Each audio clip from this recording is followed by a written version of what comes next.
প্রথম সংস্কার কে করেছেন? শহীদ প্রেসিডেন্ট জিয়াউর রহমান সাহেব প্রথম সংস্কার করেছেন।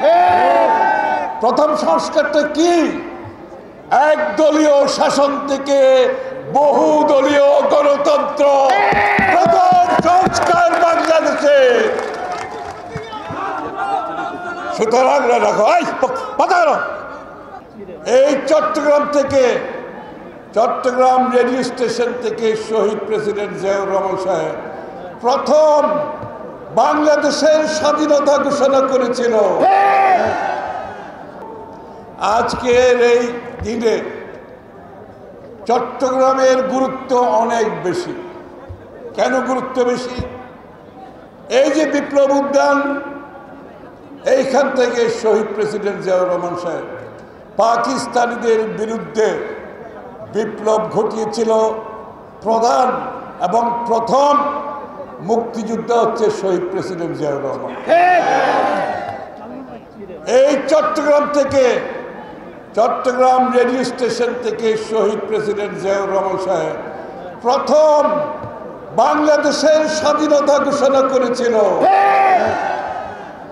সুতরাং এই আজকের স্বাধীনতা পাওয়ার পিছনে যে প্রথম যে প্রেরণা, যুদ্ধের প্রেরণা, স্বাধীনতার যুদ্ধের যে প্রেরণা, সেটা এই চট্টগ্রামে শুরু হয়েছে এবং এই অঞ্চল থেকে শুরু হয়েছে। এটা আমাদের জন্য অনেক বড় গর্ব, চট্টগ্রামবাসীর জন্য গর্ব। বন্ধুগণ, স্বাধীনতার এত বছর পরে আমরা এখনো গণতন্ত্রের জন্য লড়াই করছি।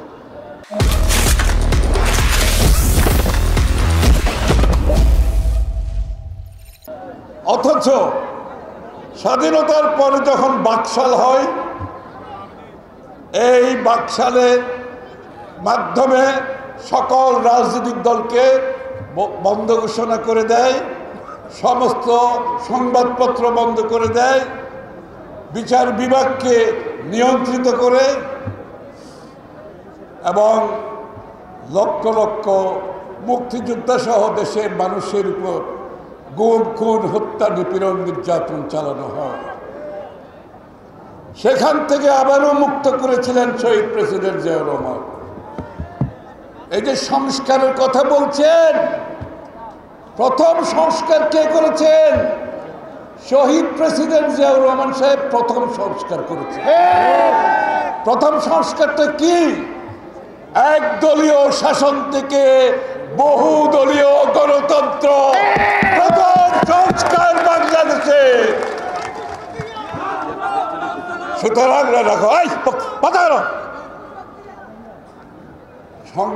সংস্কার যারা বলে তারা বোধহয় এগুলো বুঝে না, এগুলো চিন্তা করে নাই। দ্বিতীয় সংস্কার কি? বাংলাদেশে সরকার চালিত অর্থনীতি, যার মাধ্যমে আওয়ামী বাকশালীরা লুটপাট করে দেশে দুর্ভিক্ষ সৃষ্টি করেছিল।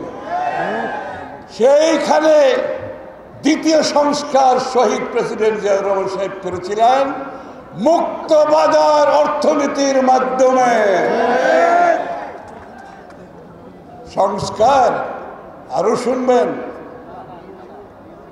এবং সেই মুক্ত বাজার অর্থনীতির মাধ্যমে সমস্ত বাংলাদেশিদের অর্থনীতিতে অংশগ্রহণ করার সকলের সমান অধিকার পেয়েছিল। এই জন্য বাংলাদেশে শ্রমিক, কৃষক, ব্যবসায়ী, পেশাজীবী সকলে মিলে সেদিনকার বাংলাদেশ আরেকটি নূতন বাংলাদেশ গড়েছিল সেদিন তারা। বন্ধুগণ, সংস্কার, সেই সংস্কারের মাধ্যমে শহীদ প্রেসিডেন্ট জিয়াউর রহমান সাহেব সেদিন আজকের যে গার্মেন্ট শিল্প, যেই শিল্প প্রধান অর্থনীতিতে অবদান রাখছে সংসদীয় সরকার, এবং সেটা শহীদ প্রেসিডেন্ট জিয়াউর রহমানের মাধ্যমে আজকের গার্মেন্ট শিল্প, যেটা শহীদ প্রেসিডেন্ট জিয়াউর রহমানের নীতির মাধ্যমে প্রতিষ্ঠিত হয়েছে বাংলাদেশের অর্থনীতি, যেটা প্রথম পিলার, প্রথম শক্তি। বিদেশে মানুষ পাঠিয়ে যে প্রোটোকল সই করে আজকে বিদেশ থেকে রেমিটেন্স আসছে, আমাদের লোকজন বাইরে গিয়ে কাজ করছে, শহীদ প্রেসিডেন্ট জিয়াউর রহমান সাহেবের অবদান।